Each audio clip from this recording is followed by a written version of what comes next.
जय Hind everyone. Welcome to study with AK. My name is Aditya और आज की क्लास के अंदर मैं आप लोगों को ग्लेशियर एंड ग्लेशिएटेड टोपोग्राफी के बारे में पढ़ाने वाला हूं। मतलब कि इसके अंदर हम लोग आपके जो ग्लेशियर के द्वारा लैंडफॉर्म बनाए जाते हैं, आपके जो स्थलाकृतियां बनाई जाती हैं ग्लेशियर्स के द्वारा, हिमानी स्थलाकृतियां जिसे हिंदी में कहा जाता है, हम उनके बारे में इसके अंदर पढ़ेंगे। आगे बढ़ने से पहले अगर आप इस लेक्चर को पहली बार देख रहे हैं या आप YouTube के माध्यम से हमारे साथ पहली बार जुड़ रहे हैं, then let me tell you that हमारी एक सीरीज चल रही है फिजिकल ज्योग्राफी की, जिसके अंदर मैं आप लोगों को फिजिकल ज्योग्राफी जो कि सविंद्र सिंह सर द्वारा लिखा गया है बुक, उसको चैप्टर बाय चैप्टर पढ़ाने का प्रयास कर रहा हूँ। अभी तक हम लोग चैप्टर 21 तक पढ़ चुके हैं। तो अगर आपको इनमें से कोई चैप्टर में डाउट आ रहा हो, नहीं समझ में आ रहा हो, तो आप इनमें से कोई भी एक लेक्चर दे सकते हैं, जिसका प्लेलिस्ट का लिंक मैं आपको डिस्क्रिप्शन में दे दूंगा। ठीक है। और अगर मैं बात करूँ इस लेक्चर के पीडीएफ की, तो इस लेक्चर पीडीएफ आपको टेलीग्राम चैनल पे क्या होगा, मिल जाएगा। वहां से आप इस पीडीएफ को एक्सेस कर सकते हैं और इस पीडीएफ के अंदर आपका इस लेक्चर से बेसिकली जितने आपके एमसीक्यू बनते हैं वो भी मैं उसी में अपलोड करता हूँ। ठीक है। तो आप इस लेक्चर को पढ़ के या बुक को पढ़ के आप एमसीक्यू सॉल्व कर लेंगे, तो आपको इतना आइडिया लग जाएगा कि मुझे इतनी चीजें समझ में आई। एक तरह से आप कह सकते हो रिवीजन हो जाएगा। मैं एमसीक्यू अभी प्रेजेंट टाइम में इस तरीके से बना रहा हूँ कि आपका रिवीजन हो जाए। ठीक है। अभी एग्जाम रिलेटेड एमसीक्यू नहीं बना रहा हूँ, वो मैं आपको बाद में अपलोड कर दूंगा। अभी उस पर काम चल रहा है कि जितने सीयूटी पीजी के आपके प्रीवियस क्वेश्चन पेपर्स वगैरह थी, उसको मैं एक साथ मिला के फिर आपको उससे एग्जाम रिलेटेड क्वेश्चन बनाऊंगा। ठीक है। अभी आपको जो एमसीक्यू मिलते हैं वो सिर्फ रिवीजन के लिए। ठीक है, इतना ध्यान दीजिएगा। तो आप इसका जो टेलीग्राम चैनल है या क्यूआर स्कैन करके आप ज्वाइन कर सकते हैं। नाउ मूविंग फॉरवर्ड, अब हम बात करते हैं कि आज के क्लास के अंदर हम लोग कौन कौन से टॉपिक्स पढ़ने वाले हैं। सबसे पहले हम लोग आइस एंड रिलेटेड फिनोमिना के बारे में पढ़ेंगे। इसके अंदर हम क्या पढ़ेंगे, बेसिकली आपका जो ग्लेशियर होता है वो क्या होता है, ग्लेशियर कैसे फॉर्म होता है। ठीक है, हम उसके बारे में पढ़ेंगे। ठीक है, ग्लेशियर के थोड़ी इतिहास के बारे में जानेंगे। उसके बाद हम टाइप्स ऑफ ग्लेशियर के बारे में पढ़ेंगे, ग्लेशियर कौन कौन तरीके के होते हैं। ऐसे बुक जब आप ओपन करेंगे फ्रंट पेज पे इस चैप्टर के बहुत ज़्यादा डिटेल में कई अलग अलग बेसिस पे डिवाइड कर रखा है ग्लेशियर्स को। बट हम जो है बेसिकली 3 ग्लेशियर के बारे में पढ़ेंगे, कौन कौन से हैं वो भी हम आगे समझेंगे। फिर हम मूवमेंट ऑफ ग्लेशियर के बारे में पढ़ेंगे कि ये समझेंगे ग्लेशियर कैसे मूव करता है। ठीक है, इसके अंदर भी आपके ज़्यादा टेक्निकल टर्म्स ज़्यादा दे रखे हैं, डिटेल में दे रखा हो। उतने डिटेल में हमें पढ़ने की जरूरत नहीं है जब तक कि हमें कुछ ग्लेशियर में क्या हो, मूवमेंट से पीएचडी ना करना हो। ठीक है, फिर हम आगे बढ़ेंगे, इरोजनल वर्क समझेंगे ग्लेशियर का, कि ग्लेशियर जो है वो कैसे इरोजन करती है, इरोजन करके जो आपके लैंडफॉर्म बनाती है, जैसे you shaped valley, hanging valley हो गए। ठीक है, आपके बर्फरंड हो गए, आपके रैंडक्लफ्ट हो गए, और भी सारे जो लैंडफॉर्म है इनके बारे में हम एक एक करके समझेंगे। फिर हम लोग डिपोजिशनल वर्क समझेंगे, उसके द्वारा जो आपके लैंडफॉर्म बनाए जाते हैं, जैसे मोराइंस, ट्रम्बलिंग्स हो गए। उसके बाद हम लोग ग्लेशियर फ्लूवियल डिपॉजिट के बारे में समझेंगे, यानी इसके अंदर कि आपको जो ग्लेशियर के रीजन के अंदर जो आपकी नदियां फ्लो करती हैं, स्नो वाली, थोड़ी सी आइस वाली कह सकते हैं, सिंपल कह सकते हो, नदी जो फ्लो करती हैं, उसके द्वारा जो ग्लेशियर के रीजन के लैंडफॉर्म बनाया जाता है, हम उसके बारे में समझेंगे। जैसे आपके एस्कर केम्स हो गए, केटल्स हो गए, हमॉक्स हो गए, आउटवॉश हो गए, इनके बारे में एक एक करके हम समझेंगे। ठीक है। सो नाउ मूविंग फॉरवर्ड, अपने टॉपिक को हम स्टार्ट करते हैं। सबसे पहले हम ये समझते हैं कि ग्लेशियर क्या होता है। तो ग्लेशियर क्या होता है, सिंपल अगर भाषा में मैं आपको कहूँ तो it is basically what, huge mass of ice. क्या होता है ग्लेशियर आपका, huge mass of ice that what moves slowly. कहाँ मूव करता है, बहुत स्लोली मूव करता है, over the what, land surface. ठीक है, तो ग्लेशियर आपका क्या हो गया, it is basically huge mass of ice that slowly moves over land surface under what, किस वजह से मूव करता है, तो it moves under basically influence of what, कह सकते हो ग्रेविटी के इन्फ्लुएंस में मूव करता है। तो ये आपके ग्लेशियर होते कहलाते हैं। ठीक है। अब वो जो शब्द ग्लेशियर है ना, ये जो ग्लेशियर शब्द है, इसे बेसिकली फ्रेंच शब्द से लिया गया है। कहाँ से लिया गया है, फ्रेंच वर्ड से लिया गया है, जिसमें क्या नाम था फ्रेंच वर्ड आपका, ग्लेस था। और ग्लेस का मतलब क्या होता है, आइस। ठीक है, तो ये हमारा हो गया ग्लेशियर क्या होता है। ग्लेशियर बेसिकली शब्द लिया कहाँ से गया है। इसके बाद हम आगे बढ़े तो हम समझते हैं कि आपका ग्लेशियर जो है वो फॉर्म कैसे होता है। सपोज आपका ये एक लैंड एरिया था, ये सिंपल आपका एक लैंड एरिया था, यहाँ कुछ था नहीं। ठीक है, अब हुआ क्या, इस पे आपने बर्फबारी हमें मान लो करा दिया, क्या स्नोफॉल कराया। तो अब जब आपका स्नोफॉल हुआ, it is type of precipitation, we all know that. ठीक है, क्या होगा, बर्फबारी होगा। तो जब बर्फबारी हुई सब तो क्या होगा, ये आपका लैंड सरफेस जो होगा पूरी तरह से इससे कवर हो जाएगा। क्या होगा, लैंड सरफेस जो होगा स्नो से कवर हो जाएगा। अब क्या होगा कि आपका ये हो रहा था कब, आपका विंटर सीजन में। अब जब समर सीजन आया तो क्या हुआ, इसमें से एक परत जो थी, मान लो आपको क्या हुआ, एक परत जो थी ये आपकी चली गई, पिघल गई, मेल्ट हो गई। ठीक है, फिर आपका समर सीजन आया तो इस पे क्या हुई, दो तीन परतें जमी, उसमें फिर विंटर आया, फिर समर आया। तो इससे क्या हुआ, जब फिर विंटर आता गया तो क्या हुआ, इस पे एक परत जमती गई, जमती गई, जमती गई। अब इससे होगा क्या कि जो नीचे वाला आपका एरियाज होगा, नीचे वाले जो एरिया होंगे, इनमें क्या पड़ेगा, प्रेशर पड़ेगा। ठीक है, प्रेशर पड़ेगा तो क्या होंगे, ये आपस में कॉम्पैक्ट होने लगे। मेटामॉर्फोज आपने पढ़ा था ना कि मेटामॉर्फो रॉक कैसे बनते हैं, मेटामॉर्फो जब वो आपस में प्रेशर पड़ता है, दबाव पड़ता है, तो क्या होते हैं, कॉम्पैक्ट होकर अलग टाइप का रॉक बना देते हैं। वैसे जो आपकी स्नो होती हैं वो आपस में कॉम्पैक्ट होकर पहले किस में कन्वर्ट होती हैं आपकी, ये होती पहले ग्रैनुलर आइस में कन्वर्ट होती है। इसे एक शब्द आपका ग्रैनुलर आइस में कन्वर्ट होती है। फिर ये ग्रैनुलर आइस क्या होता है, इसमें डिफरेंस क्या होता है अभी हम आगे समझेंगे, एक इमेज के जरिए मैं आपको समझाऊंगा। फिर ये क्या होती हैं, ये आपकी फर्स में क्रिएट होती हैं, और फर्स आपकी बाद में जाके क्या होती हैं, ग्लेशियर में कन्वर्ट हो जाती हैं। ठीक है, क्या होती हैं आपकी, ग्लेशियर में कन्वर्ट हो जाती हैं। ऑलराइट, तो ये है आपका ग्लेशियर का फॉर्मेशन। मैं आपको एक इमेज दिखाने का प्रयास करता हूँ अभी। ठीक है, सपोज मान लो, एक मिनट कहाँ गया। ठीक है, तो क्या मैंने बताया कि आपकी बर्फबारी होती है, पहले आपके स्नोफ्लेक्स फॉर्म होते हैं। ठीक है, क्या होता है, आपके स्नोफ्लेक्स फॉर्म होते हैं। फिर स्नोफ्लैक्स क्या होते हैं, स्नोफ्लेक्स ये कंप्रेस्ड होकर क्या होते हैं आपकी, बेसिकली ग्रैनुलर स्नो में कन्वर्ट होते हैं। और ये ग्रैनुलर स्नो क्या होती है आपकी, फर्न में होती है, और ये फर्न बाद में जाके आपकी क्या होती है, ग्लेशियल आइस होती है। इसके पीछे डिफरेंस अगर मैं आपको बताऊं तो क्या, तो स्नो जो होता है इसके अंदर क्या होती है, 90% एयर पाई जाती है। तो क्या होगा, स्नो जब गिरी होगी, सपोज क्या होगा, इसके बीच में एयर प्रेजेंट होगा। फिर जब ये नीचे दबती जाएगी तो क्या होगा, कुछ एयर आपकी बाहर निकलेगी तो क्या होगी, ग्रैनुलर में कन्वर्ट होगी। इसके अंदर क्या होती है, 50% एयर पाई जाती है। फिर धीरे धीरे धीरे और कंपैक्ट होगी और स्नोफॉल होगा तो क्या होगी, नीचे वाला एरिया फर्म में कन्वर्ट होगी। यहाँ से क्या होगा, एयर आपको और स्पेस क्योंकि खत्म होता जाएगा तो एयर और निकलेगी तो क्या होगी, 20 से 30% एयर। और फिर धीरे धीरे और जब ये स्नोफॉल होता जाएगा तो नीचे वाली जो एयर होगी कंपैक्ट होकर आपकी क्या होती है, ग्लेशियर आइस में कन्वर्ट हो जाती है, जिसमें 20% लगभग आपके एयर एज बबल्स पाए जाते हैं। ठीक है, तो ये आपकी पहले ऐसे होती है, फिर आपकी ऐसे, फिर आपकी ऐसे, फिर लास्ट में आपकी ग्लेशियर ऐसे फॉर्म होती है। और ये ग्लेशियर तभी कहलाती है, एक्टिव ग्लेशियर तब कहलाती है जब ये क्या होती है, स्लोली मूव्स करती हैं। ऑलराइट, तो अब हम इसको स्लाइड के जरिए समझने का प्रयास करते हैं। तो मैंने क्या बताया, एक मिनट में इसको इरेज कर देता हूँ। तो मैंने क्या बताया, ग्लेशियर्स क्या होते हैं, they are basically what, huge mass of ice that what move slowly over land under the influence of gravity. The term glacier comes from what, French word glace which means ice. Glaciers को जो है इसे river of ice भी कहा जाता है। River of ice क्यों कहा जाता है, क्योंकि नॉर्मल रिवर ऑफ वाटर की अगर मैं बात करूं तो क्या होगा, उसमें वाटर आपके फ्लो कर रही होगी। लेकिन रिवर ऑफ आइस की मैं बात करूं तो क्या होता है, उसमें क्या होगी, आपकी आइस फ्लो करेगी। और वी ऑल दैट जब ग्लेशियर जो होती है मूव करती हैं, इट काइंड ऑफ व्हाट, एक टाइप का रिवर बनाती है, रिवर ऑफ आइस बनाती है, इस वजह से इन्हें रिवर ऑफ आइस कहा जाता है।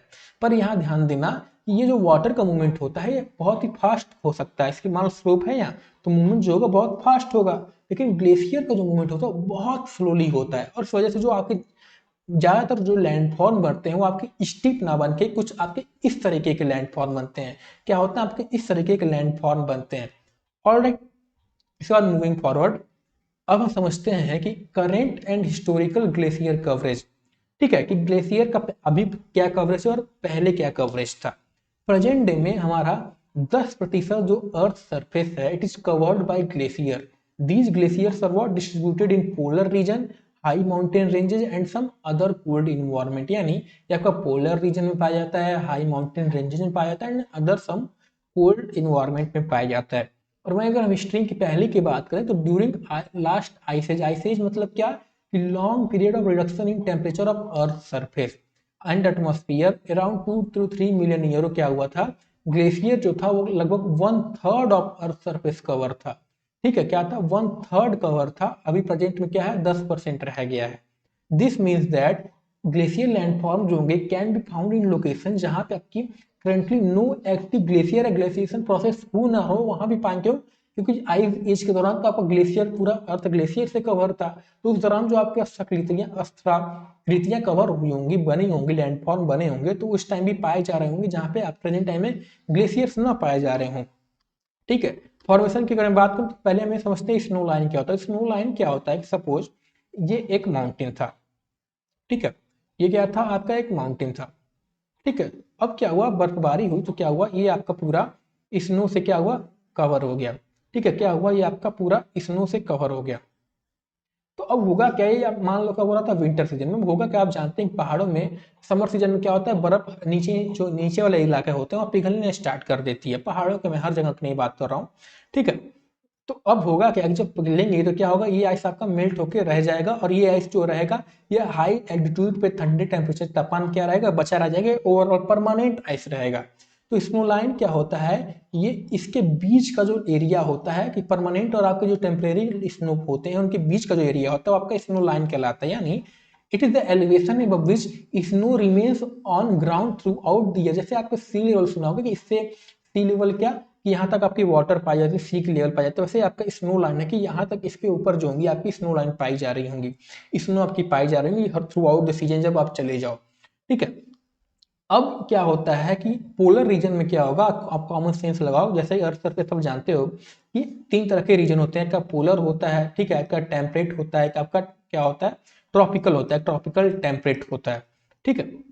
तो वी ऑल नो दैट कि इस सब रीजन में क्या होता है, आपका टेम्परेट ट्रॉपिकल रीजन में इस सन की लाइट जो होती है ज़्यादातर डायरेक्ट पहुंचती है, तो इस वजह से क्या होता है कि आपकी जहाँ की टेम्परेचर तापमान जो होता है ज़्यादा होता है, पर पोलर रीजन पे क्या होती है सनरेज डायरेक्ट नहीं बल्कि स्लैंट होकर पहुंचती है, उससे क्या होता है तापमान हमेशा कम रहता है। जहाँ तापमान हमेशा कम रहेगा, खुद कॉमन सेंस लगाओ, जहाँ तापमान हमेशा कम रहेगा वहाँ स्नो लाइन जो होगी वो ऊपर होगी कि नीचे होगी, कॉमन सेंस लगाएंगे तो क्या आप कहेंगे कि सर नीचे पाएंगे। तो वही पोलर रीजन पे क्या होता है कि यहाँ पे जो आपके वो स्नो लाइन होती है आपकी सी लेवल या सी लेवल से नीचे पाई जाती हैं। और वहीं पे अगर हम बात करें, ठीक है, एक मिनट मैं इसको रेज कर दूं, और वहीं पे अगर हम बात करें माउंटेनियस रीजन पे तो क्या होगा, यहाँ पे it can be at high edge, simple बात है पोलर रीजन पे, हट जा भाई रेजर, क्या हो रहा है भाई, एक मिनट, ठीक है। पोलर रीजन में क्या होता है, it can be high edge 5000 to 6500 metre in places like Tibetan plateau and वगैरह, ठीक है। एक मिनट गाइस, आई थिंक कुछ ग्लिच हुआ है इसमें। तो माउंटेनियस रीजन में क्या हो सकता है, it can be high edge 5000 to 6500 metre in places like Tibetan plateau and Andes, ठीक। इसके बाद मूविंग फॉरवर्ड, तो एक्यूमुलेशन में ऑलरेडी बता चुका है कैसे ट्रांसफॉर्म होता है कि स्नो जो होता है वो एक्यूमुलेट होता है, जब आपका स्नो फॉल होता है ओवर टाइम क्या होती है, लेयर ऑफ स्नो बिल्डअप होती है and begin to compact under their own weight, and as layer what buildup the snow जो होती है आपकी कंप्रेस होती हैं, transform into what granular snow, और ये आपकी ट्रांसफॉर्म होकर क्या होती है फर्न या नर्व में नीम में कन्वर्ट हो जाती हैं, which is what intermediate between snow and glacier ice, and what with further compression ये आपकी जो फर्म होती हैं it become even denser and eventually what transform into solid pure glacier ice, ठीक। ये इमेज हम ऑलरेडी समझ चुके हैं। अब हम समझते हैं आपकी ग्लेशियर जोन के बारे में। तो ग्लेशियर जोन है जो है वो बेसिकली तीन तरह की ग्लेशियर जोन होती हैं। पहला क्या होता है आपका एक्यूमुलेशन जोन, दूसरा क्या होता है आपका इक्विलिब्रियम लाइन जो होता है इसके बीच का, और तीसरा क्या होता है आपका जोन ऑफ अब्लेशन। तो एक्यूमुलेशन आप सबसे समझ जा रहे हैं क्या कि ये जो जोन होगा यहाँ पे आपकी जो आइस होती है नॉर्मली यहाँ पे एक्यूमुलेट होती हैं। फिर आपका जोन ऑफ अब्लेशन क्या होता है, यहाँ पे जब इस एक्विलिब्रियम लाइन से नीचे आती हैं तो यहाँ इस जोन ऑफ अब्लेशन में क्या होती हैं आपकी आइस जो होती हैं यहाँ से पिघलना शुरू कर देती हैं। वही आपका स्नो लाइन वाला कॉन्सेप्ट है कि इसके ऊपर क्या होंगी जोन ऑफ एक्लिमेशन कहलाती हैं, उसके नीचे जहाँ से बर्फ पिघलना स्टार्ट कर जाती है आपकी जोन ऑफ अब्लेशन कहलाती हैं, ठीक। क्या मैंने कहा the upper part of glacier where snow accumulation exceed melting this area is against mass, ablation zone क्या हो गया the lower part of glacier where melting sublimation and calving exceed accumulation, ठीक है। This area about loses mass, यानी यहाँ पे आपका जाहिर सी बात है मास लूज होता है, यहाँ पे क्या होता है आपका मास गेन होता है। और इक्विलिब्रियम लाइन क्या है the boundary between the accumulation zone and the ablation zone, this line mark where the amount of ice gained equal the amount lost, ठीक। यानी इसको तरह समझ लो कि ये अब तुम्हारा क्या होगा जोन ऑफ एक्यूमुलेशन, यहाँ क्या होगा बर्फबारी होगी तो यहाँ क्या होता है जोन ऑफ गेन, यहाँ पे गेन होता है बैलेंस होता है, ठीक है। तो यहाँ पे लॉस जरूर होता है लेकिन क्या होता है यहाँ पे जो स्नोफॉल होता है gain greater than the loss.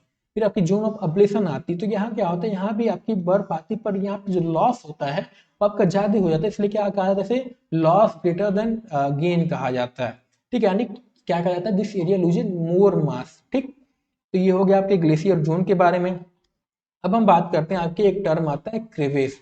क्रेवेस को सिंपल समझो क्या, क्रैक्स जो आपके आइस के बीच में पाए जाते हैं, दरारें जो आपकी क्रैक्स क्या आती हैं आइस के अंदर पाई जाती है। बनती कैसे, सपोज आपका क्या था, एक इधर देखो, मान लो एक रिज था, ठीक है। अब जब इस पे ग्लेशियर मूव करेगा, तो जब ग्लेशियर यहाँ पे आएगा तो क्या होगा, एक तरफ से इधर मूव करेगा तो मूवमेंट स्लोली होगी, पर क्या होगी यहाँ पे पीछे से ग्लेशियर आती है, मूवमेंट जब यहाँ स्लो होगी तो क्या होगा, मान लो ऐसे था, इधर से आई मूवमेंट थोड़ा तेज रहेगी इस पे, लेकिन जब ये यहाँ पे आई तो क्या हुआ, मूवमेंट थोड़ा स्लो हुआ, यहाँ पे क्या होगी, कंप्रेस होने लगेगी, कंप्रेस होगी।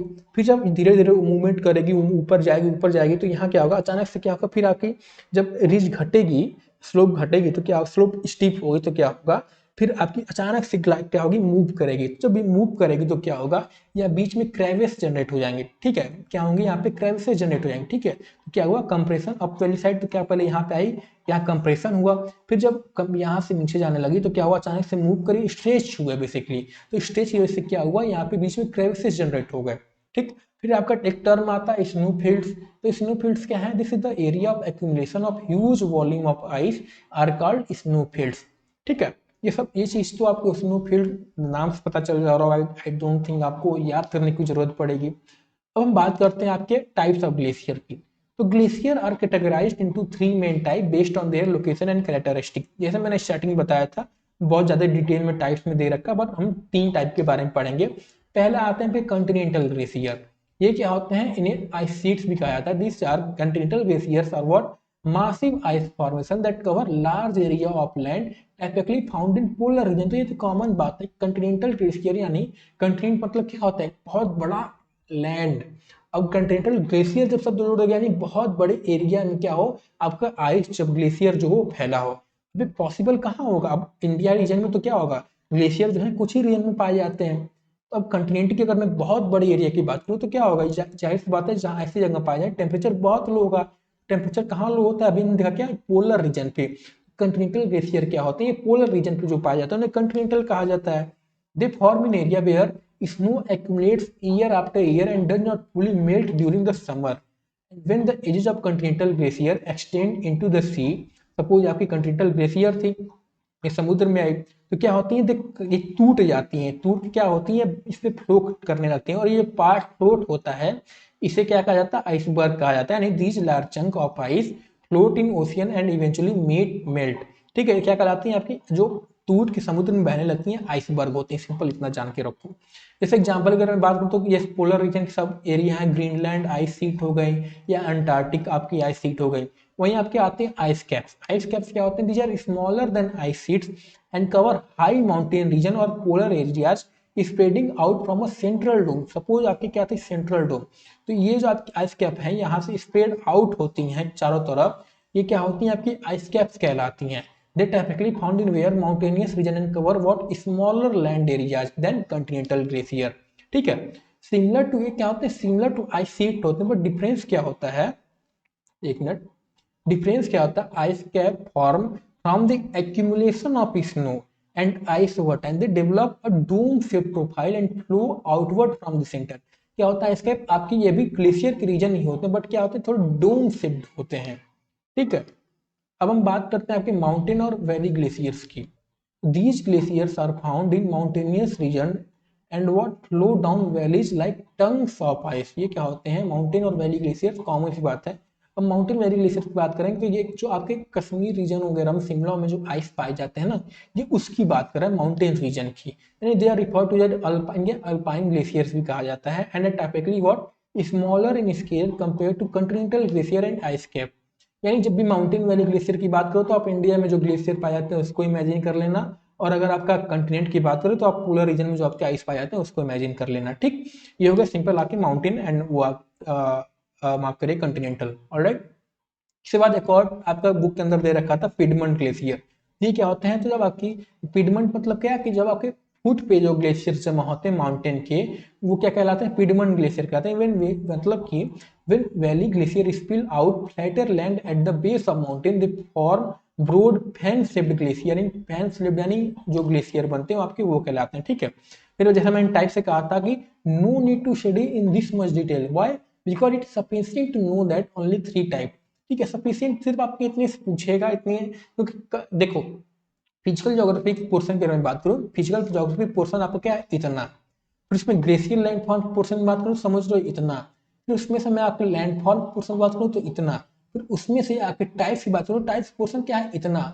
अब उसमें से भी आप उसको इतना बड़ा कर दोगे तो आपका चैप्टर सिलेबस जो होगा आप कवर करने में बहुत समय लग जाएगा, ठीक है।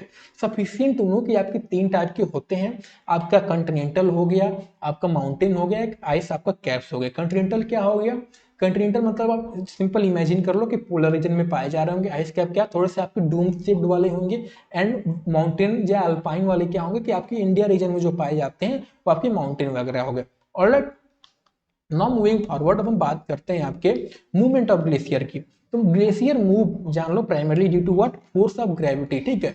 इससे ज्यादा टेक्निकल टर्म में घुसने की जरूरत नहीं, सिंपल इतना जान लो कि क्या ग्लेशियर जो है वो ग्रेविटी की वजह से मूव करते हैं। और इनका मूवमेंट को हम समझने का प्रयास करते हैं, कैसे मूव करते हैं, क्योंकि ये नहीं समझेंगे तो आप ये नहीं समझ पाओगे लैंड फॉर्म अभी आगे पढ़ेंगे कैसे बनते हैं।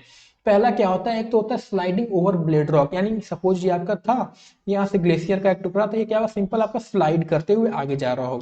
दूसरा क्या होता है इंटरनल डिफॉर्मेशन, सपोज इसमें क्या होता है आपके डिफरेंट क्या होते हैं आपके, इसमें अलग अलग आइस पाए जाते हैं ना, आइस के जो मैटर्स होते हैं, मटेरियल क्रिस्टल्स जो होते हैं, ये क्या हो, ये आपस में डीअरेंज हो, आपस में क्या हो, डीअरेंज हो, रीअरेंज हो जाए, ठीक है, डिफॉर्म हो जाए। इससे जब ऐसी मूवमेंट करे तो आपका एक तरीका ये होगा जिसे इंटरनल डिफॉर्मेशन कहा जाता है। फिर आपका आता है क्या, अल्टरनेट कंप्रेशन एंड एक्सटेंशन। वो अभी हमने देखा क्या, ये कैसे जब आपके फॉर्मूला तो क्या होता है, कंप्रेशन एक्सटेंशन हो रहा था, उस तरीके से आपके मूव करते हैं। यानी 3 तरीके से, एक पहला स्लाइडिंग हो गया, फिर आपके जो आइस में जो आइस के क्रिस्टल पाए जाते हैं उनके अंदर, जो ग्लेशियर के अंदर पाए जाते हैं, मैं उनकी बात कर रहा हूँ, जो उनके अंदर क्या हो, इधर उधर अरेंज हुए, उससे जब आपका ग्लेशियर मूव करे तो आपका इंटरनल डिफॉर्मेशन कहलाता है। तो ये 3 तरीका जिसके द्वारा आपके ग्लेशियर मूव करते हैं, ठीक है।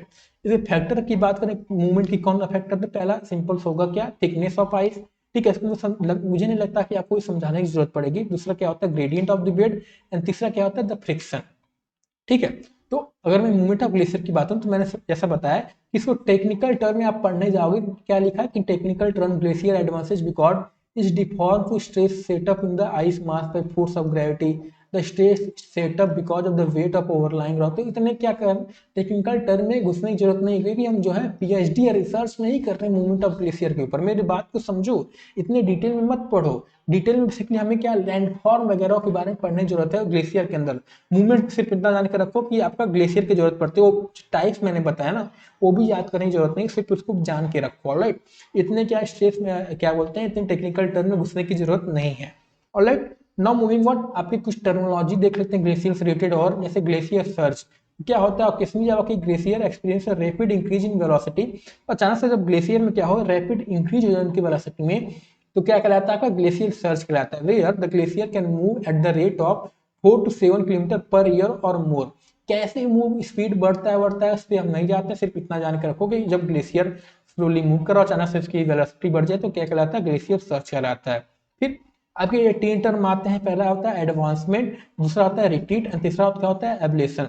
एडवांसमेंट क्या होता है कि जो फॉरवर्ड मूवमेंट जो होता है आपका ग्लेशियर का due to increased ice accumulation और अदर फैक्टर, आपका एडवांसमेंट कहलाता है।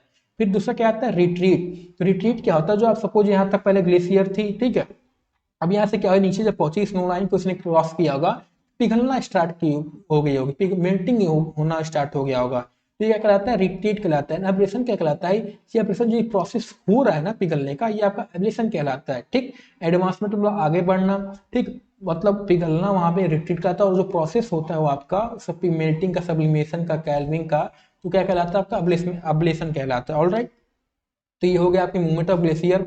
अब हम समझते हैं इरोजनल वर्क ऑफ ग्लेशियर। तो ये बेसिकली 2 तरीके के ग्लेशियर जो होते हैं इरोजनल वर्क होते हैं। पहला क्या होता है आपका प्लकिंग कहलाता है। प्लकिंग को इसको इस तरीके से समझे, suppose this was your land, ठीक है, इसमें कुछ क्रैक वगैरह जनरेट थे, तो now what will happen is that यहाँ पे आपका सपोज ग्लेशियर जमे थे, अब ग्लेशियर में क्या होगा कि इसमें मेल्ट होकर पानी वानी वगैरह कुछ आपके इसमें क्रैक्स में चले गए, क्रैक्स में जाके क्या हुई, फिर ये आपके ट्रैक्स में जाके जम गए, और जब ट्रैक्स में जाके जम गए तो जब ये आपका मूव आगे करेगा तो क्या होगा, इसको यहाँ से क्या करेगी प्लग करके इसको आगे करके क्या करेगा, आगे अपने साथ ले जाने का प्रयास करेगा, ठीक क्या कहलाता है प्लकिंग कहलाता है। फिर दूसरा क्या होता है अब्रेजन। अब्रेजन क्या होता है, सपोज ये आपके जो फ्लक होके रॉक्स आगे बढ़ रहे थे, अब ये क्या करेंगे, ये खुद इस सरफेस के क्या करेंगे, इसके साथ रब करेंगे, जैसे सैंड पेपर होता है ना कि रब करो, तो वैसे क्या करेंगे, अब रॉक उसके सरफेस से रब करके अपना जब करेंगे इरोजन, तो आपका अब्रेजन कहलाता है। एक हो गया प्लकिंग, एक हो गया आपका अब्रेजन।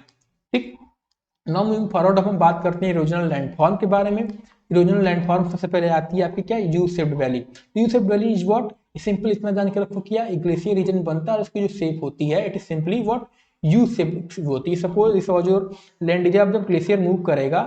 और एक और चीज इसमें ध्यान रखना, क्या कि ये जो वैली होती है, पहले ये क्या होती है, यहाँ पे आपकी रिवर फ्लो कर रही है, रिवर वैली बनी होती है, यानी पहले क्या होती है, यहाँ पे की जो वैली होती है वी शेप बनी होती है। फिर आपकी जब यहाँ से ग्लेशियर फ्लो करती है, तो ग्लेशियर क्या करती है, इसको बेसिकली वी शेप से कन्वर्ट करके इसको और चौड़ा कर देती है, एक यू शेप में कन्वर्ट कर देती है, and that is what your U shaped valley. यानी it is also known as glacial troughs or valleys formed by the what erosive action of glacier. These valleys develop in where pre-existing valley V-shaped river valley where the ice erodes the surrounding rocks to create a U-shaped valley. ठीक है, so when the glacier melt, the landscape is transformed and the U-shaped valleys are clearly visible. Although rivers जो होती हैं आपकी present होती है U-shaped valley में, now they did not, but इतना ध्यान रखना चाहिए कि यू शेप्ड वैली में जो आपकी रिवर पाई जाती हैं वो उस लैंडस्केप को क्रिएट नहीं करती हैं, आपकी बेसिकली क्या होती हैं, ग्लेशियर। तो यू शेप्ड वैली के दो चीज जान के रखो, यू शेप्ड वैली पहले क्या एक ग्लेशियर के इरोजन के द्वारा बनती है, दूसरे क्या कि जो पहले बनने से पहले क्या करते हैं, वहाँ पे रिवर वैलीज में पहले वहाँ पे एक प्री एग्जिस्टिंग वैली में यू शेप्ड वैली क्रिएट होती है, यानी वहाँ पे पहले वी शेप्ड वैली पाई जाती है, उसको इरोड करके glacier you shaped valley create करती है। ठीक, फिर आपकी आती है क्या, हैंगिंग वैली। तो हैंगिंग वैली क्या होती है, सपोज जैसे आपकी मान लो रिवर, पहले समझते हैं रिवर थी, अब क्या होता है इसमें जब भी रिवर आपके साथ मिलती है तो क्या कहलाती है, ट्रिब्यूटरी कहलाती है। तो वैसे आपकी जब ग्लेशियर होती है, सपोज दिस वाज जो ग्लेशियर, अब ग्लेशियर की बहुत सपोज ग्लेशियर की जब थोड़ी सी हाइट से ऊपर की तरफ कोई वैली क्या हो, उसके अंदर आके एक तरफ से हैंग हो, ट्रिब्यूटरी वैली जो होती है वो हैंगिंग वैली कहलाती है। यानी it is formed when tributary glacier are unable to cut as deeply as main one and remain hanging at higher level than the main valleys।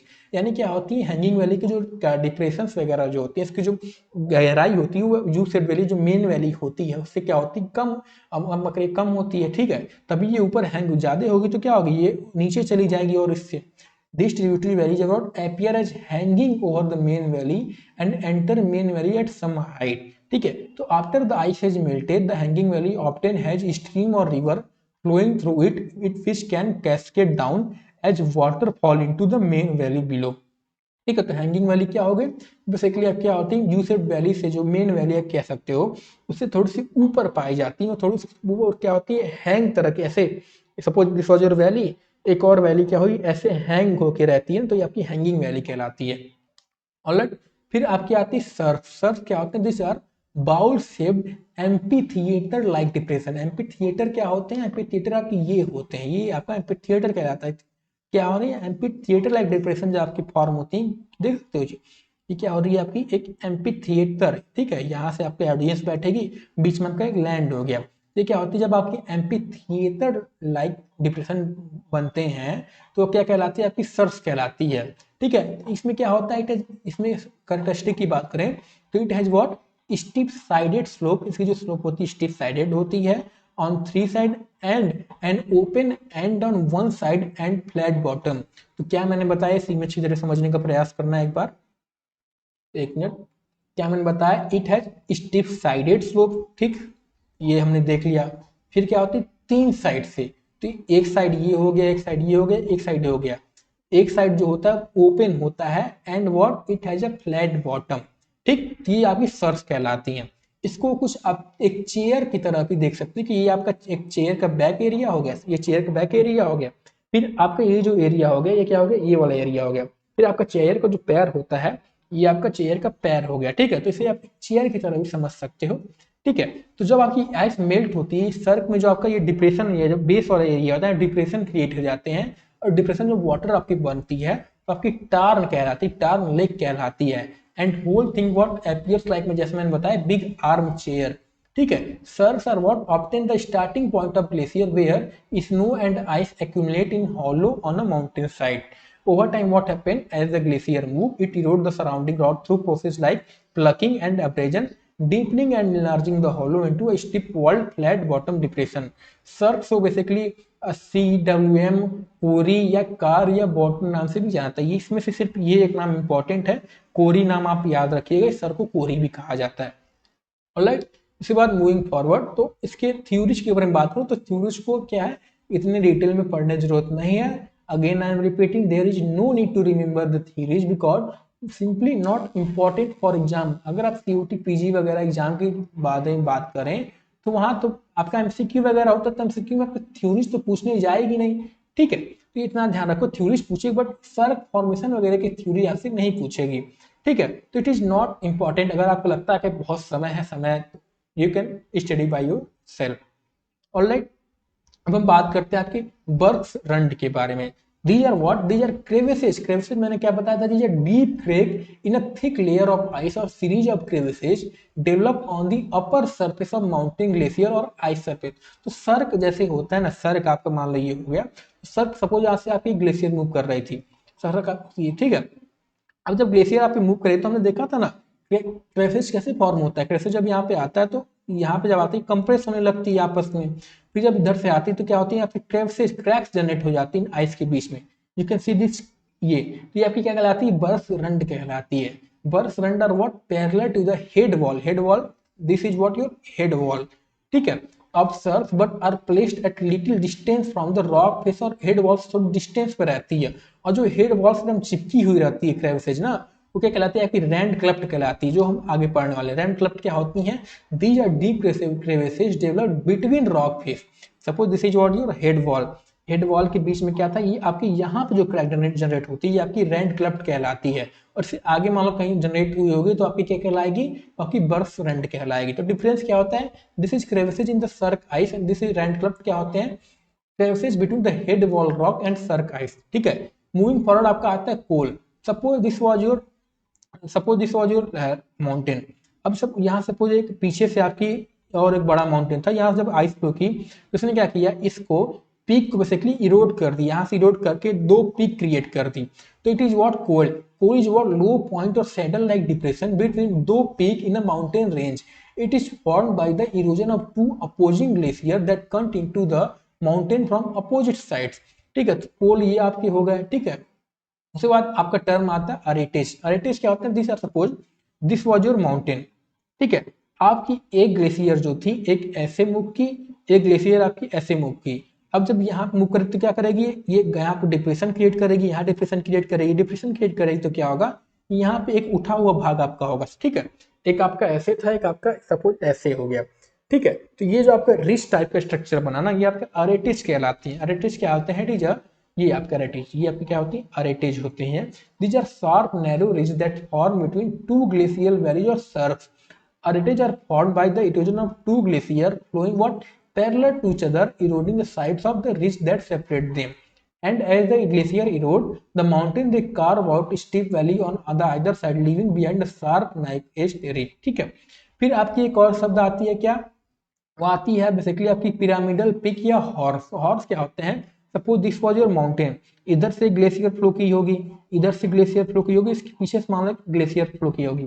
जो आपके तीन साइड से एक एरेटिस क्या फॉर्म हो जाए, एक तीन साइड से जब ग्लेशियर फ्लो करके एक टाइप का पीक क्रिएट करे ना, एक क्या करे, पिरामिड टाइप का स्ट्रक्चर क्रिएट करे, तो आपकी क्या कहलाती है, हॉर्स कहलाती है। Horn is what, a pointed pyramid shaped peak formed by the erosion of several glaciers converging on a single mountain summit. A horn formed when what three or more surfs enrosed upon a mountain from different sides. The glacier carve, suppose यहाँ पे क्या होगा, ये mountain आपका कुछ ऐसा रहा होगा, ठीक है। ये माउंटेन आपको पूरी तरह से ऐसा बहुत फैला हुआ होगा, फिर क्या होगा, इधर से ग्लेशियर मूव किया तो पहले ऐसे ही रोड हुई, फिर इधर से ग्लेशियर मूव किया तो ऐसे, तो बीच में बना आपकी क्या कहलाई, अरेटेज कहलाई। फिर पीछे से एक ऐसे मूव कर दे, फिर ऐसे मूव करे तो क्या हुआ, एक पिरामिड टाइप का क्या हुआ स्ट्रक्चर क्रिएट होगा। तो ये जो एरिया क्रिएट हुआ आपका क्या कहलाता है, ये हॉर्न कहलाता है। फिर आप क्या आते हैं नंटक्स। नंटक्स क्या होते हैं, these are what rock masses surrounded by ice is called nunataks. ठीक, क्या होते हैं, ये रॉक मॉसेज होते हैं जो कि आइस से सराउंडेड होते हैं। It stand out as an island in the ice. ठीक, फिर आपके आती है क्रेग एंड टेल। तो क्रेग एंड टेल क्या होता है, suppose this was your land area. अब इस लैंड एरिया में से ये क्या था, आपकी एक क्या थी, एक हार्ड रॉक से बनी हुई थी और ये सब जो थी सॉफ्ट रॉक से बनी हुई थी। ठीक है, सपोज आपकी क्या थी, ऐसे बनती, ये हार्ड रॉक से बनी हुई थी। जबकि तो जब ग्लेशियर आप मूव किया तो ग्लेशियर क्या करेगा, इस हार्ड रॉक को तो उतना जल्दी इरोड कर नहीं पाएगा, इस पूरी तरह से क्या करेगा, इसके ऊपर से मूव करेगा। और जब इसके ऊपर से मूव करेगा तो क्या करेगा, यहाँ थोड़ी सी इरोजन करेगी, तो इरोजन करते करते क्या करेगी, एक स्टीप टाइप का स्लोप क्रिएट कर देगी। फिर जब यहाँ से इरोड करेगी तो क्या होगा, जब ये सरफेस आपका क्या होगा, ऐसा कुछ, सपोज मैं आपको यहाँ से समझाने का प्रयास करता हूँ। Imagine a strong hard rock sticking out of the ground and as the glacier move it hits the rock. क्या हुआ, इट हिट्स द रॉक। ठीक है, जैसे क्या मैंने कहा, imagine a strong hard rock sitting out of the ground, ये आपकी हार्ड रॉक हो गई। So as the glacier what moves, क्या हुई, इट हिट दिस रॉक, इसको क्या की, इस रॉक को हिट की। तो जो साइड फेसिंग, ये साइड जो facing the glacier, it become steep, पहले हिट की तो क्या हुई, यहाँ से थोड़ा इरोजन हो तो ये स्टीप बन गई, because the ice erode the rock but it doesn't completely break it because it was what, hard rock थी। ठीक है, तो ये आपका जो स्टीप पार्ट होता है, आपको क्या कहलाता है, क्रेक कहलाता है। Now behind this steep rock what happened, the glacier can't Eros. अब क्या हुआ, जब ये ग्लेशियर यहाँ पहुंची तब इस रॉक को क्या की, उतना इरोड नहीं कर पाया, क्योंकि ये क्या थी, प्रोटेक्ट कर रही थी इसको। तो as much because the crag is protecting the side, as a result this side is gently shaped and सब। तो सिंपल इसको इस तरीके से समझ लो, ये स्ट्रक्चर जो आपका स्टिफ साइड हो गया, अगर डिटेल में नहीं जाना है तो ये आपका क्रे हो गया, ये आपका टेल हो गया, बस इससे ज़्यादा डिटेल में जाने की जरूरत नहीं है। फिर आपकी आती है रॉचेज माउंटेन। तो टेल रॉचेज माउंटेन्स क्या होते हैं, अभी क्रेक टेल की तरह होते हैं, बट डिफरेंस क्या होता है, इसमें क्या होता है, ग्लेशियर आपका इधर से मूव कर रहा था, राइट। तो पर इसमें क्या होता है, ग्लेशियर का मूवमेंट आपका क्या होता है, रॉचेज माउंटेन में उल्टा हो जाता है, कि आपका ये जो साइड हो जाता है ना, ग्लेशियर का मूवमेंट इधर से होता है, जो आपका जिधर से ग्लेशियर फेस कर रहा होता है वो आपकी क्या होती है, स्टिप ना होकर आपके जेंटल हो जाती है, और जिधर से ग्लेशियर मूव करता है वो क्या होती है, आपकी स्टिप हो जाती है। ठीक है, क्या मैंने बताया, these are pronounced as what, rose mountain are streamlined asymmetrical rock। तो स्टॉप साइड क्या होता है, वो साइड होता है जिधर आपको ऑनसेंट, जिधर आपकी ग्लेशियर रॉक को फेस कर रही है, रॉक जो होती है ग्लेशियर फेस कर रही होती है, और उसके अपोजिट साइड क्या होता है, आपका ली साइड होता है। तो इसमें क्या होता है, स्ट्रॉट साइड जो होता है, it is what, this is side of rock that faces the direction from which the glacier come, and as the glacier advances it exerts pressure on the rock smoothing and polishing the side through abrasion, this creates gentle convex slope। तो simple difference समझो, ये था, जब आप पूछे Craig and tail क्या होगा, तो इधर माउंटेन इधर कर देना, मूवमेंट इधर से होगा, ये क्या होगा, इसका जो आगे वाला साइड होगा वो स्टीप होगा, पीछे वाला साइड जो होगा आपका क्या होगा, वो जेंटल होगा। पर जब आपसे पूछे रॉचेज माउंटेन, तो बस उसमें उल्टा कर देना कि फॉर्मेशन इधर से बना देना, और ये कर देना कि जो आपका जो फेस करेगा ग्लेशियर के मूवमेंट को, वो क्या होगा, आपका आगे वाला साइड क्या होगा, वो जेंटल हो जाएगा, एंड जो पीछे वाला साइड होगा आपका स्टिफ हो जाएगा। ठीक, इससे ज्यादा डिटेल में एक बार यहाँ से पढ़ लेना, आपको बाकी चीजें जो है क्लियर हो जाएंगी। फिर आपकी आती है ग्लेशियर स्टेयरवेज। स्टेयरवेज मतलब सीढ़ी। तो जब आपकी कुछ इस तरह की जब आपकी स्ट्रक्चर क्रिएट हो तो क्या कहलाती है, आपकी ग्लेशियर स्टेयरवेज कहलाती है। ठीक है ना, देखो कोई भी लैंडफॉर्म आपकी हो, जब उसको रियल इमेज आप निकालने जाओगे, रियल तरीके से देखने जाओगे, तो जो हम पढ़ते हैं ये एक आइडियल कंडीशन पढ़ते हैं, उसका एक आइडियल शेप पढ़ते हैं, बट इन रियलिटी क्या होता है, एकदम आपको आइडियल नहीं बनता है। ठीक है, एकदम आइडियल शेप, जैसे ये क्या है, ये आपको एक तरह का सीढ़ी का शेप बना रहा है, बट एकदम आइडियल सीढ़ी तरह शेप नहीं बन रहा है। ठीक है, ये क्या कहलाते हैं, ग्लेशियर स्टेयरवेज कहलाती है। अब क्या होता है, each step in this stairways is separated by steep vertical cliff with length varying from a few meters to several kilometer। तो ये क्या होता है, इसमें आपकी कुछ वर्टिकल क्लिफ भी पाई जाती हैं। Eight the base of this vertical Cliff the glacier obtain form depression. तो क्या होती है, कई बार सपोज यहाँ पे डिप्रेशन फॉर्म हो जाती है। These small beheaded lakes are known as what, paternoster lakes. तो इस डिप्रेशन में आपकी पानी भर जाती है तो उसे क्या कहा जाता है, पैटर्नोस्टर लेक्स कहलाती हैं। ठीक, फिर आती है आपकी क्या, ग्लेशियर ग्रुप्स। तो ग्लेशियर ग्रुप्स क्या है, these are deep linear. Linear मतलब क्या होता है, स्ट्रेट लाइन में क्या होती है आपकी depression in a bed rock made by glacier as they move, they can range from few, तो यू कैन सी फ्रॉम, क्या होती है आपकी एक डीप, क्या होती है एक लीनियर इन स्ट्रेट वे की डिप्रेशन होती है, जबकि ग्लेशियर ग्रुप्स कहलाते हैं। This group what show how glacier moved and help us understand past ice edges. ठीक, फिर लास्ट में आके आप फियोर्ड्स। फियोर्ड्स जो हैं, these are suppose आपकी कहते हैं एक यू शेप्ड वैली थी। अब यू शेप्ड वैली जो थी ये क्या हुई, आगे जाके एक सी में मिल गए। अब सी में जब मिल के आई तो क्या हुआ, यहाँ पे जब सी लेवल आपका सपोज समर लेवल में सी लेवल जब आपका राइज हुआ तो सी लेवल का वाटर जो था इस यू शेप्ड वैली में जाके क्या हुआ, भर गया। ये आपका यू शेप्ड वैली में भरा तो ये क्या कहलाते हैं कि फियॉर्ड्स कहलाते हैं, यानी फियॉर्ड्स और what, deep long and narrow sea inlet. Inlets क्या होती हैं, small arm of the sea, a lake or a river that occupy U-shaped valley created by glacier erosion. These valleys were carved by glacier and subsequently what, flooded by rising sea level, forming the fjords we see today. ठीक है, formation इसको एक बार यहाँ समझ लेना, वैसे तो मैंने शॉर्ट में समझा दिया था। ऑलराइट, तो यहाँ तक हमारा जो है इरोजनल लैंडफॉर्म खत्म होते हैं।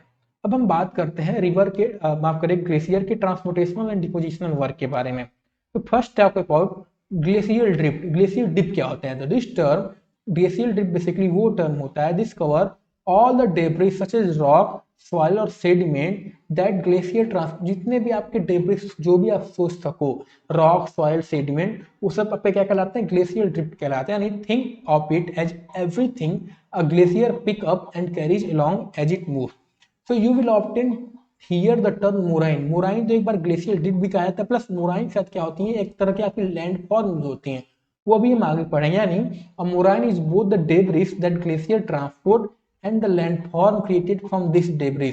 Essentially it is term for feature made from glacier debris. ठीक है, types of glacial drift and types of, हम ग्लेशियल डेब्रिस की बात करें, पहला आता है क्या है, टिल जो है it is debris that glacier directly drop, it's unsorted and not layered. क्या होती है, ग्लेशियर क्या होती है, डायरेक्टली आपकी ड्रॉप कर देती है जिन सॉरी जिन डेब्रिस को क्या कहलाते हैं कि टिल कहलाती हैं। ठीक है, just give me minute guys.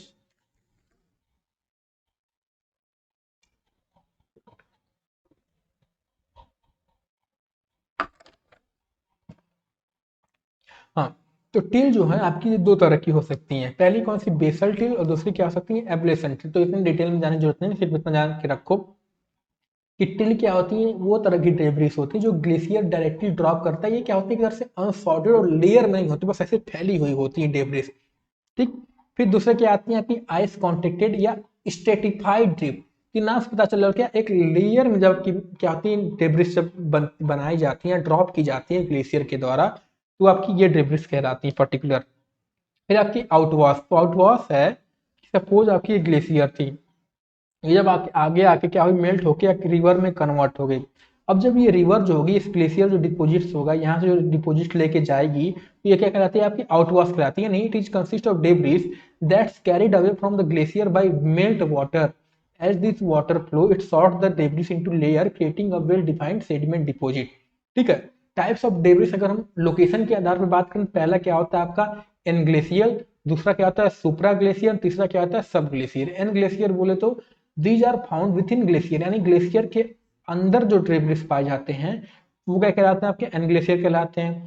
सुपरा glacier क्या होते हैं, these are found on what, surface of glacier, surface पे जो ग्लेशियर पे जो आपके डेब्रिस पाए जाते हैं आपके सुपरा ग्लेशियर कहलाते हैं। These are what found at the base of sub glacier, क्या होते हैं, बेस पे जो डेब्रिस पाए जाते हैं आपके सब ग्लेशियर कहलाते हैं। ठीक है, अब हम इनको एक एक करके समझते हैं, जो डिपोजिशनल लैंडफॉर्म बनते हैं। ठीक है, पहला आता है कि आपको मोराइंस। मोराइंस क्या है, दीज आर रीजन्स कह सकते हैं, piles of dirt and rock that are deposited by glacier as it move across the landscape. तो क्या है ये आपके, क्या है, दीज आर बेसिकली पाइल्स और ridges of dirt and rock that are deposited by glacier as it move across the landscape.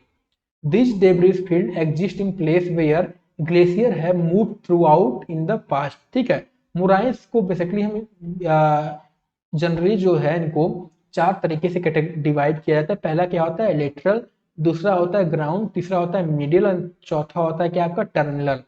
इनको एक एक कर समझने का प्रयास करते हैं। लेटरल जो होता है, these are the ridge or debris that form what along the sides of glacier। suppose this was your glacier। ठीक है, और जब ग्लेशियर मूव करेगी तो इसके साइड्स में जो आपके डेब्रिस पाए जाते हैं ना, अब ये डेब्रिस बनती है तो क्या करती है, जब मूव करती जाती है तो क्या करती है, एक टाइप का रिज क्रिएट करती है। क्या करती है, you can see from here, एक टाइप का ये रिज क्रिएट करती है। तो ये आपके लेटरल मोराइंस कहलाते हैं। क्या कहलाते हैं आपकी, ये लेटरल मोराइंस कहलाते हैं। ये आपके जो साइड में पाए जाते हैं, सपोज यहाँ से ग्लेशियर जब मूव किया होगा, ठीक है, जिसके साइड में जो डिपोजिट होते हैं आपके लेटरल मोराइंस कहलाते हैं। ठीक, जबकि ग्राउंड मोराइंस, तो ये क्या होते हैं, जब फ्लोर्स पे जो आपके मोराइंस बनते हैं रिजेज, यहाँ पे जो पाए जाना ग्लेशियर नीचे जो डेब्रिस पाए जाते हैं, जब ग्लेशियर मूव कर गया, मान लो मेल्ट कर गया, वहाँ पे जो आपका रिज बनता है ग्लेशियर के एकदम बेस पे, वो आपका ग्राउंड कहलाता है। नाम से आई थिंक आपको अंदाजा लग जा रहा होगा। ठीक है, फिर मीडियल, तो मीडियल क्या होता है, सपोज आपकी एक ग्लेशियर ऐसे जा रहा है, एक ग्लेशियर ऐसे, अब जब इधर से ऐसे मूव की, ऐसे मूव की, जब आपस में मर्ज होंगे तो क्या होगा, यहाँ की डेब्रिस और इसकी डेब्रिस जब होगी, ये आपस में मिलकर क्या करेंगे, एक तरह का रिज क्रिएट करेंगे, लैंडफॉर्म क्रिएट करेंगे, that is what called medial moraine. यानी when two glacier converge, that debris, the debris that was originally carried out the lateral moraine of each glacier is deposited in the centre of the combined glacier. ठीक है, as you can see this is what, यहाँ से एक glacier move की होगी, ये glacier ऐसे move की होगी, तो उसके बीच में जो आपका बना इट इज व्हाट मीडियल मोराइंस। ठीक, फिर आता है कि आपका टर्मिनल मोराइंस, तो क्या होता है, इन्हें एंड मोराइन कहा जाता है। तो this is a rich of debris that what forms at the end of glacier, जहां पे ग्लेशियर सपोज आपकी एंड हो रही हो या वहां से आपकी मेल्ट वाटर स्टार्ट क्रिएट हो, तो वहां पे जो आपके डेब्रिस क्रिएट करती है, बेसिकली क्या होते हैं, ये उसके परपेंडिकुलर होते हैं। ठीक है, लिटरल क्या हो गया, पैरेलल हो गए आपके जो, लेकिन जो परपेंडिकुलर होते हैं वो क्या कहलाते हैं, आपके टर्मिनल मोराइंस कहलाते हैं। जैसे you can see from this कि आपको जो मोराइंस है ना, ये आपको क्या कहलाता है, टर्मिनल मोराइंस कहलाता है। ठीक है, as glacier advances it pushes debris forward, and when the glacier retreat this debris is left behind as a ridge और a mount. It typically form where a prominent ridge that runs perpendicular to the direction of glacier flow. ठीक, फिर आपकी आती है एक रिसेशनल moraine, वैसे book के अंदर 4 मेरे दे रखा था, इसको कुछ बुक के अंदर अलग से दे रखा है, तो हम समझ लेते हैं ये क्या होते हैं। These are ridges of sediment, suppose ये आपकी ग्लेशियर थी, अब जब ग्लेशियर मूव की तो यहाँ सपोज थोड़ी सी मेल्ट हुई, तो यहाँ के क्या हुई, क्रिएट हुई, फिर आपकी क्या हुई ग्लेशियर, फिर आपकी मूवमेंट आगे करने लगी, अब ग्लेशियर यहाँ मूव की, फिर यहाँ पे क्या हुई, एक रिज बनाई, फिर सपोज यहाँ पे आगे पहुंच गई, अब यहाँ पे डायरेक्टली आपकी इसके आगे मूव नहीं की, यहीं से आपके क्या हो, पिघल के कह सकते हो, यहाँ से आपकी वाटर निकलने लगी। तो ये जो आपके होते हैं ना, क्या होते हैं, ये आपके जो लैंडफॉर्म होते हैं आपके रिसेशनल मोराइंस कहलाते हैं। यानी they are similar to terminal moraines but they are what represent temporary pauses in the glacier retreat. As glacier retreat what happen, it may pause for a time depositing its debris, the debris accumulate along the glacier edge forming a ridge. Alright, तो ये हो गया आपका क्या, as you can see from this is what your recessional moraines. ठीक है, अब हम बात करते हैं ड्रमलिन्स के बारे में। ठीक है, जस्ट गिव मी अ सेक गाइस। ऑलराइट, अगर मैं बात करूँ आपका ड्रमलिन का, तो ड्रमलिन जो है आपकी सिमिलरली जैसे रूस माउंटेन के बारे में हमने पढ़ा था, ये कह सकते हो टेलो के बारे में पढ़ा था हमने, क्रेग एंड टेल, ये भी उस तरह का लैंडफॉर्म होता है, बट डिफरेंस क्या होता है, ये जो आपके थे ये आपके इरोजन के कारण बन रहे थे, राइट, बट आपके ड्रमलिन्स क्या होते हैं, डिपोजिशन के कारण बनते हैं। यानी these are what smooth inverted boat, boat क्या होती है, suppose this is what your boat, तो इन्वर्ट कर दोगे तो आपकी ये हो जाएगी, तो inverted boat shape deposition in an outwash plain, outwash plain क्या होता है अभी हम आगे समझेंगे। ठीक है, they look like what a bit like, basically ये क्या करते हैं, जो आपकी स्पून सपोज आपकी इस तरह की होती है तो अपसाइड डाउन स्पून कह सकते हो, उसकी तरह दिखते हैं। ड्रमलिन्स क्या होते हैं, दीज आर व्हाट, ये क्या देख लो आप, ये आपके ड्रमलिन्स हो गए, these are what long and rounded with one end that is the stoss side being blunt and stiff while the other क्या होती है end is more gently slow। ये जो होते हैं they can be up to 1 kilometre long and about 30 metre height. ठीक है, ये 1 किलोमीटर लंबे, इतने छोटे छोटे से होके 1 किलोमीटर लंबे तक भी हो सकते हैं। As the glacier move what happen is that they it pushes and shape the debris into the drumlin distinctive shape, the ice hard, the ice pushes hard on the stoss end, making it blunter and steeper, while the tail end is shaped by the ice flowing around। तो वो कह रहा था ये आपका suppose bed rock था, तो bed rock में आपका जब ये क्या हो, इसी को इरोड करके कोई डिपोजिशन ना करे, निकल जाए, तो आपकी रूस फाउंटेन क्रैक टेल वगैरह बन रहा था, बट क्या हो यहाँ पे जब मूव करे तो क्या करे, यहाँ पे आपका डिपोजिशन जब करे तो उससे जो आपका लैंड फॉर्म बने, दैट इज व्हाट ड्रमलिन्स। ठीक, drumlins point in the direction of glacier was moving, ये क्या करती है, उस डायरेक्शन को दिखाती है जिस तरह आपकी ग्लेशियर मूव करे। So if you see a row of drumlin they all line up to show which way the glacier flowed, क्या हो, which way the glacier flowed. तो ठीक है, अब हम बात करते हैं आपकी glacier fluvial deposits and landform के बारे में। ये क्या होते हैं, जैसे मैंने स्टार्टिंग बताया था कि these the deposition of sediment after the ablation is called glaciofluvial deposit. And melting of glacier के बाद जो आपके डिपोजिशन बनते हैं glaciofluvial deposit and the landform resulting from such deposit are called glaciofluvial deposit. यानी वो जो आपके ये सब लैंडफॉर्म बना था ना, ये ग्लेशियर मूव कर रहा था, पीछे आपके कर रहा था, जब ग्लेशियर मूव कर रहा था तो डिपोजिट अपना करता जा रहा था, उससे आपके लैंडफॉर्म बन रहे थे। अब ये क्या है बेसिकली ग्लेशियो फ्लूवियल क्या है, सपोज आपकी ग्लेशियर थी, वो वहां पे कहीं जाके रह गई, अब उस पर क्या हुआ, कुछ आपके डिपोजिट क्रिएट किया, वहीं से क्या हुई मेल्ट हो गई, तो डिपोजिट आपके वहां पर रह गए, तो वो क्या कहलाए ग्लेशियो फ्लूवियल डिपोजिट कहलाए। ठीक है, एक पहला आपका आता है आउटवॉश प्लेन। आउटवॉश प्लेन क्या है, these are formed by the deposition of sediment carried by melt water flowing from the snout of the glacier। snout क्या होता है बेसिकली, जहां suppose this was your glacier, यहाँ से ग्लेशियर एंड हो रहा था, जहां ग्लेशियर आपका एंड होता है वो that is what called snout. तो ये क्या होती हैं, melt water flowing from the snout of glacier, they are characterized by what their well sorted sediment flat terrain and braided channel. यानी सब ग्लेशियर प्लेन या पूरा जो हो गया ये आपका आउटवॉश प्लेन हो गया। ठीक है, क्या है ये आपका ये वाला एरिया माफ करेगा, आउटवॉश प्लेन हो गया। ये जो होते हैं this landform result from the spread and deposition of melt water in front of what terminal moraine. क्या होते हैं, जैसे अब फील करने का प्रयास करिए आप, क्या है these landform result from what the spread and deposition of melt water. तो क्या है, ये आपकी ग्लेशियर थी, मेल्ट वाटर आपकी निकली, ठीक, ये हम समझ गए। फिर क्या होता है, ये कहाँ फॉर्म होती है, टर्मिनल मोराइन के फ्रंट, ये क्या थे आपके टर्मिनल मोराइन, यहाँ के आगे जो फॉर्म हुई ये आपकी आउटवॉश प्लेन कहलाती, creating what expensive and flat plain that often merge from multiple alluvial fans.